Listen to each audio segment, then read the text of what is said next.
Hi, I'm Kelly. And hi, I'm Geoff. And this is Blueprints for Belonging, where we're exploring how to build conscious connection in a disconnected world. Because belonging doesn't happen by accident, it happens by design. Welcome back to Blueprints for Belonging.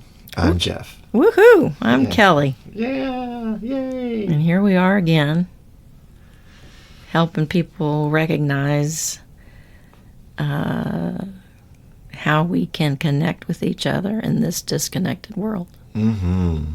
So disconnected. Yeah, we've been preparing people with these past episodes to kind of get some awareness about what's been kind of going on for ourselves, getting them getting them aware of how we use judgments, assumptions, and expectations, and they kind of create a disconnection. So. And then last time we talked about feelings and understanding them and normalizing them, and naming them, noticing them. And today we're going to build some more understanding around needs. Yay. What are needs? Oh, everybody's got them, don't you know? Needs are we all have, they're universal. We all have the same needs, not all at the same time, but at some time in our lives, we've all had the same needs. And so in any one moment, you might have a different need than me, but that doesn't mean they're not from the same wheel. So that mean like safety and... Oh, yeah, safety. Respect. Safety, respect, purpose, freedom. Clarity. Choice, creativity. Yeah, I like that one. Yeah, I know you do. Love, gratitude, mourning, leisure, play. Yeah, you like that one too. Even procreation is a need. So we're not necessarily survival. talking about preferences or manipulative demands. Oh, no. No, we're talking about these deep, universal needs that help people be human, like we've shared before about these other needs. So, Yeah. No, needs are something that everybody is born with and contend with those things their entire life. and they show up in every place, in our culture, in our workplace, in every relationship. And what's most concerning is those needs that are unmet. Like for what? What's a need that's unmet? Oh, well, often for a lot of people, it's community. There is no community, or people don't have one.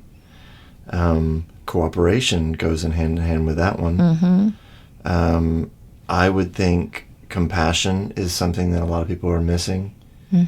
Being seen and heard. Or some needs that are not being met as well. That's pretty much across the board. Exactly. And people may not realize that that's what their issue is, but indeed it is a need that is not being met for many, many people. Respect. Oh, yeah. Well, Yeah. that's right up there with being seen and heard, Yeah. right? Yeah. Because all it means is a little respect to be heard. Yeah. What I see a lot that's happening lately is I have a need for integrity. I think there's a lot of integrity that's missing in this world right now. So, Well, in our world, indeed. and competence. And competence. Yeah. Yeah. People don't know how to govern. Right. So our emotions that we talked about last time was, sometimes we think of them as the enemy. They're not the enemy. They're A warning sign. a warning sign that a need is not being met. They're the messenger. So don't kill the messenger. Right. There's a need to be met. That's what they're coming up for. Right. So. Yeah. So feelings can indicate that there's unmet needs in your life. And so it takes investigation to look underneath that feeling to see that. Like, why am I angry? Or why am I anxious? You can investigate that and figure it out. I'm curious, when you first started learning in VC and you were understanding a little bit of how that all worked, when someone met a need for you, what was that like? Well, or to be heard that need was being met for you? right. To be aware that need was being met for me. Mm-hmm. Yeah. I don't know at what point I actually became aware of those things. But yeah, because my personal growth was kind of a haphazard beginning, and I didn't really realize I was doing it until much later. And I'm like, oh, right, that's what all this journaling is about. Oh my gosh. But back to your question. What was your question? I was just trying to say, when you got when it was that somebody acknowledged that your need for connection or understanding was validated. What was that like for you to have somebody hear you and understand what was going on, to be able to say, I get it, I understand what that's like? Right. That's a powerful feeling. Yeah. I mean, to feel understood by another.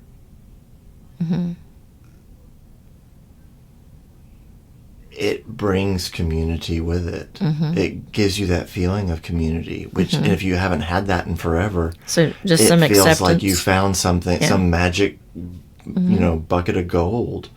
Yeah. Yeah, and it brings up in me, we practice life. That is exactly where I would have gotten that feeling. So share more about time that. and time again. Well, a circle of people who do a piece of art, create something, and then talk about what it means to them or what they learned while doing it, brings with it a feeling of community that I had never felt before.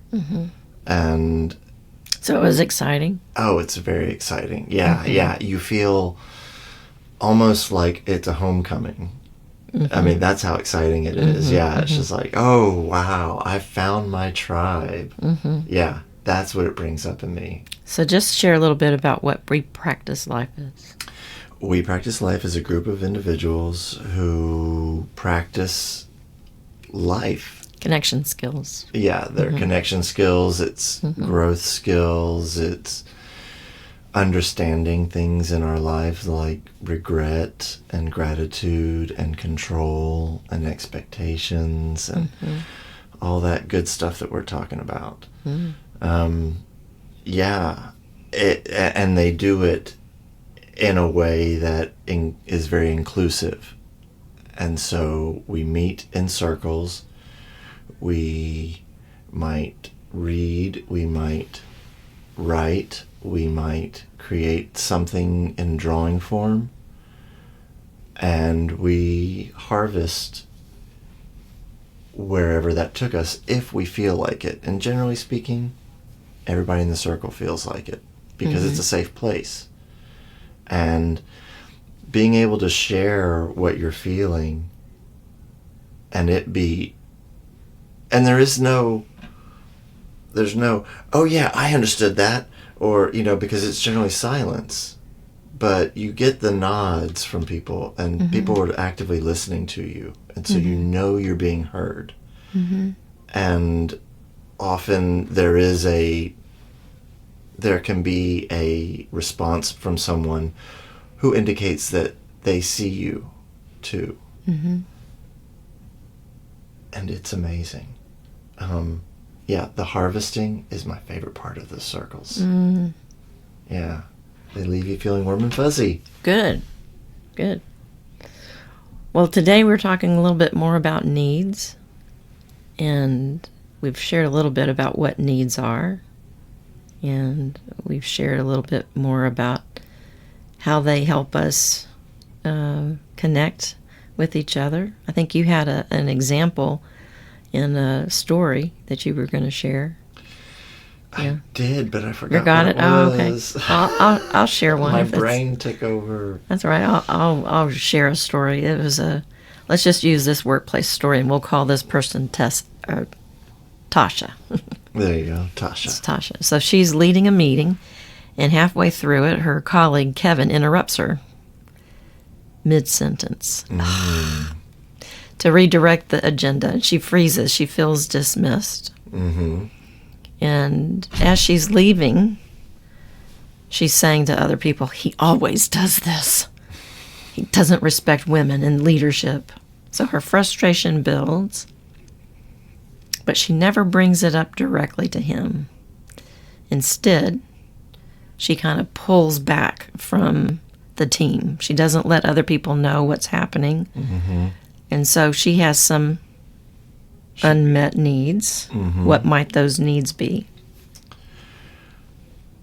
You can look at your needs wheel. Yeah, well, being seen and heard are both there.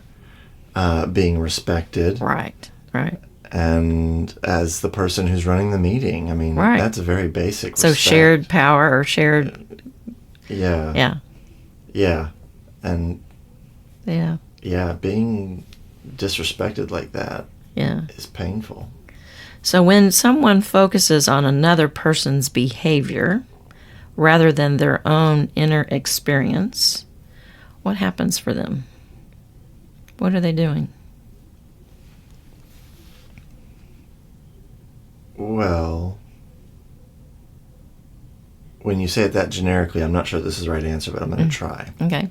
So, labeling, casting judgments, and expectations, expectations play into that. Yes. Yeah. Making assumptions. Right. Okay. You got me. All right. You got me. I was going in that direction, trying to help you see what starts to happen. And so all of those become, they're going to sit there. And sometimes, have you ever gotten like tomatoes and you forgot you had tomatoes? And you let them, you just put them in the kitchen and you didn't know where you had them, and you go back to them a month later.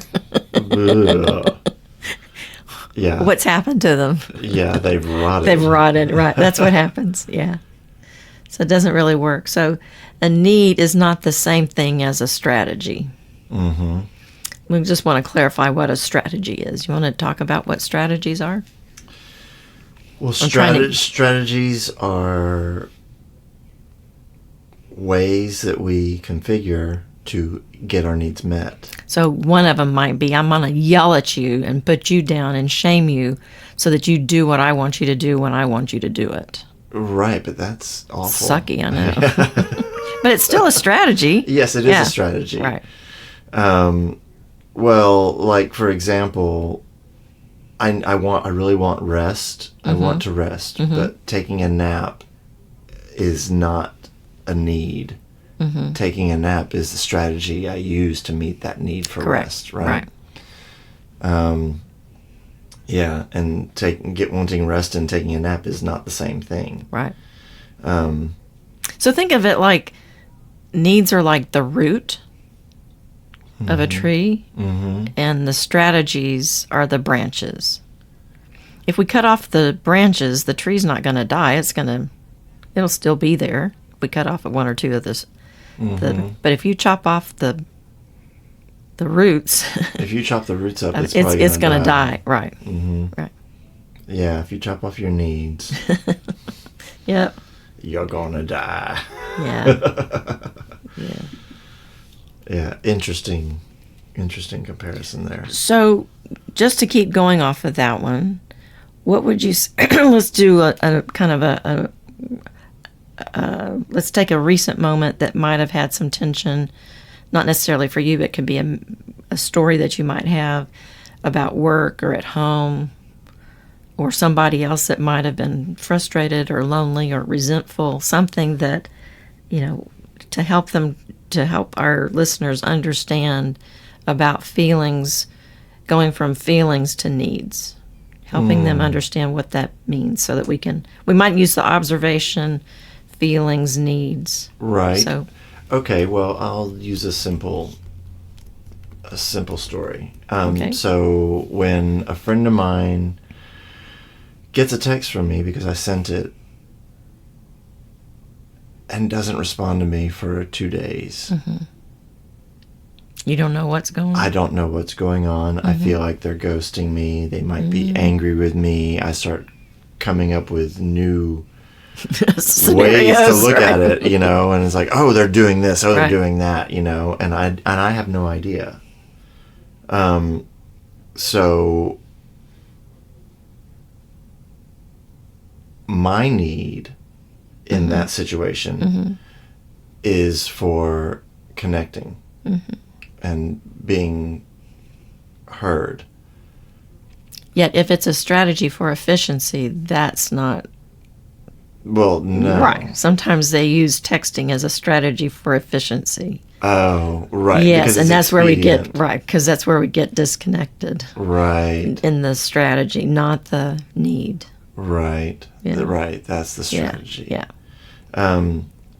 Now, text is the only way I could really talk to that friend because we don't live in the same city. I guess I could call. You can call her. Yeah, I could call. But at 11 o'clock at night's different than Right. Then 3 o'clock in the afternoon. Yeah. So I know what needs are mine that are not met, and it sends me. It used to send me into a real tizzy. And I would just create all sorts of stories in my head. And it was an awful place to live, I'll tell you that. Did I give you what you were looking for? I think so. Okay. So you talked a little bit about ghosting, and I want to share a little bit more about ghosting if we could. I'm sure everybody's had somebody that's done that for them. And sometimes we label that to somebody who doesn't respond to us quickly. We say they're ghosting us, or I had somebody that stayed with me for a while, and I haven't heard from them since they left. Right. That's ghosting. That is ghosting. Right. So, but just somebody with a text message, sometimes we try to make sense of it and we get that label on there. So share a little bit more about what you were talking about, ghosting. Oh, well, I have another situation where Okay. I was ghosted by a potential employer. Ah, wow. So I applied for a job, and I got a link to a Zoom meeting for the interview. And when I went to Zoom and I plugged in that meeting code, it needed a passcode. Well, they didn't send a passcode with it. Oh, my goodness. So I reached out to them via email and via text because I had been corresponding with them both ways. And it was crickets. They ghosted me. And the meeting time came and went, and I never got the interview. And they're still advertising on Indeed, but I'm not responding to those ads anymore. Yeah. Do you think they're like I don't know what they would be. I don't know because Yeah. I can't possibly know, right? Yeah. I could fabricate some idea, but it's just a fabrication without actually knowing, right? So you need some acknowledgement. You need some. I would have liked some acknowledgement. Right. That need is long since passed. Right. But I would have liked some acknowledgement, Some respect, some Some- consideration. some consideration for And my time. integrity, And right. integrity. Yeah. Give me the passcode so I Right. can meet with you, Right. so I can show you that I'm the right candidate for the Yeah. job. Just for curiosity's sake, let's just play this little game. Because it helps you when someone else is ghosting you. I wonder what their needs might be. So I'm going to guess my person might have felt embarrassed or not, self-love was hard for that person. So she might have needed some love. And when I said, you got to move and go on and do your thing, that might have been like I didn't love her or accept her. Right. So curious about your example. What might they have needed? Actually, you mean the work example? Yeah, the work example. I have no clue what they might have needed because they reached out to me and said, we'd like to meet with you. But then there was nobody there, nobody responding to my email or my text with a passcode or any other explanation for that matter. They just disappeared off the face of the earth. So we're making an assumption about them, but they might have had other things that were going on that they could have lost whatever connection or whatever. Yeah, and I did actually intimate that in my email message to them. I was like, I hope it's just a technical issue. Right. I still look forward to meeting with you if at all possible, but you haven't heard anything. I haven't heard anything from them. No, and it's like been a month. So I guess they're needing ease. Yeah, they're ease or peace of mind. They're needing someone other than me, right? Who's pushy and really wants. We don't need anybody following up on us. Right, exactly. Shame on you for not having the passcode already. Well, okay. Yeah. So needs are universal. They happen everywhere. So when somebody said to me one time, "Well, I'm not needy." And I said, it's not about being needy. Can you give a definition of what needy is? Oh, well, needy is what we're taught anyone with a vocalized need is. It's a frustration that somebody has. They're trying to get their needs met, and they're being punished for it. You're being too needy, right. They're being punished ignored. For it. Right. Being needy is a derogatory term in our language that basically points to the problem. That you don't have enough of something. Right. And you need something. When really all you might need is community or to be heard. Well, for you just being needy is usually associated with money. Right. You just needed clarity about, am I going to get this interview or not? Right. Right. Yeah. What's the passcode so I can get I can get on the interview? But nope. Well, good. So it's really helpful for people to understand their own needs, as well as to take a moment to look at the needs that might be going unmet for the other person. That's where the empathy is helpful, is to kind of pay attention to the other person's needs that might not be met at this moment with what's going on. Because if not, then we typically have learned how to project blame onto other people. Right. That's our strategy for getting away with it. Yeah. So setting up a request. So we've talked a little bit about the needs, and in our next episode we're going to be talking about requests. That and sometimes people think of requests as I've asked you for what I need, and you're not giving it to me.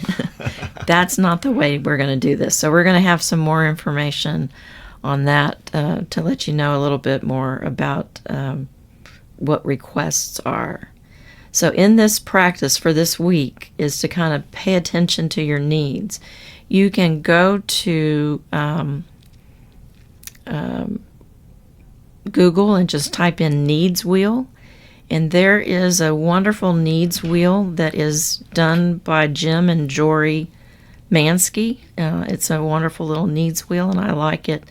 And you start, you'll see it looks like a little wheel with needs on it, and you start at the top to the left, and that is starting with well-being, and you go counterclockwise when you're trying to look for your needs that are being met or not being met. And you're like, why do I go counterclockwise? Well, because everything else is always clockwise. So when you're trying to remember something, it's helpful to do it opposite. So you're going to learn it a whole lot faster to go counterclockwise. Interesting. Yeah. I had no idea. Yeah, so that's the way I use this little needs wheel. Anyway, so cool. Blueprints for belonging. We're trying to help people with this universal understanding about our human needs, and trying to help people become aware of them so that they can understand possibly a little bit more about how it shows up in conflict. Because if my needs are not being met and I'm not being heard about them, then we tend to have a deeper conflict. Let's do a little bit of not a dialogue. What's it called? Role play? Role play, yes. Let's do a little role play. It's Kelly's favorite thing. That's my favorite thing to do. Who do you want to be? I don't know. What's the role? What are the name of the characters? What are the I don't know. characters? Let's make up something. Let's just... Okay. This is going to be very hard for me, but all right. I'll be Jim. Okay, Jim. Yeah. Why do you always have to be so difficult? Oh my God! What is your problem, woman? You're being over emotional. I'm not being difficult. You are. You're being difficult. Every time I ask you anything, you're just trying to... You just don't even hear me. What? I heard you. I just don't want to answer you. Okay, so that's the first way that this is going to look. So what happened with that one? Right. Well, so somebody said, right? Yeah, huh? I totally got on my back foot about it. Yeah. Right. Okay. So now we're going to do it with a little bit more of awareness. So Jim, how are you doing today? I'm doing all right. How are you? Well, that's really great. I'm glad you're here, and I'm glad we can work on some stuff. I have to share something with you, if that's all right, if I share it with you. Yeah, sure. Why not? I'm having some difficulty with trying to get some things to you in a timely manner so that you can get this project with me done in a certain time. I'm curious if we could sit down and take some time to go over some things, to get some things done. I'm trying to get this. I have a need for getting this contribution for my employer done, and I know you're a busy person, and I just want to make sure we can find a time to get this done. How about you? Is that right? You have a time that? Sure. Yeah, I've got a 15-minute slot. Is that enough? That's enough. So you hear that? So you can hear later on today. Right. So you can hear the difference in the two. One is blaming and shaming, and the other is using curiosity to try to work on getting a need met. Okay. So. Yep. Starting with curiosity. Woohoo! That's the way to do it. Yeah. Sometimes we don't have the time for it. We think we're supposed to get on to other things. Right. But we miss this opportunity to connect with this other person. Right? Yep. So we have a little bit of our next little reflection for your week is to kind of think about what are the top 3 needs that you might have that keep showing up in your life. Is there something as an example you want to share? Like sometimes mine is community. I have a need for community. I have a need for safety. I have a need for play, and I haven't got to play in a long time. Yeah, mine are creativity, play, and community. I mean, I need those all the time, actually. The next part of this is how do you keep trying to meet those needs, and is it working? So I think we need to make a date to play. Yeah, we do. I've got a silpat, not a silpat, a jelly pad. Yeah. I need to play with my jelly pad. Time to play. Yeah. Well, I just wanted to say, Geoff, it's been fun to do all of this with you this week. We're making our podcast and getting them out. And I just want to help people remember that feelings are messengers, and needs, or feelings are the messenger for the needs trying to either be met or not met. But we can choose how we respond to them versus reacting. So right, because understanding needs increases choice and reduces reactivity. Right. Absolutely. So I want to thank everybody for being here with us on Blueprints for Belonging. And we want to reinforce or just remind people to, put a like on us. Right. Give us a 5-star rating if you're inclined. Yeah. Like us. Follow us. Yeah. Subscribe if that's what that service that you're listening to us on requires. So you don't miss an episode. Right. We're really excited to have you here, and we can't wait to see you next week. That's right. And next week we'll be talking about making requests. Yep. See you then. See you then. Bye. Bye.